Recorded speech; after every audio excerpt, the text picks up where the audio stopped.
Première étape franchie pour la DA. Pour son premier match de play-off de la saison, les hommes du Cocancel sont joliment sortis du piège quimpérois.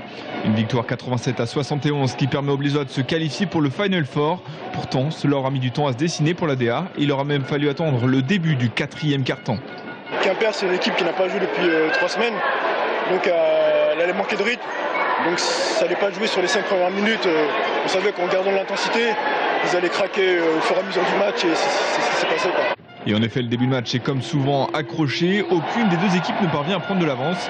Après 10 minutes, seulement 2 points séparent la DA de Quimper, 21-19 à l'avantage des Blésois. S'ensuit alors un chassé-croisé et à la mi-temps, les rôles s'inversent. C'est cette fois les Bretons qui ont 2 longueurs d'avance, 38-36. C'est d'ailleurs un peu à l'image des 2 rencontres qui avaient déjà opposé les 2 équipes durant la phase régulière. Quimper s'est alors imposé d'1 point à l'aller avant que Blois ne rectifie le tir au retour avec une victoire après prolongation. C'est vous dire si l'issue de ce match était bien incertaine, mais poussé par un palais d'espoir une nouvelle fois bondé, les Blésois vont faire le trou dans les 10 dernières minutes pour finalement s'imposer 87-71. La pression était sur nous, on était les mieux classés, donc on se devait gagner.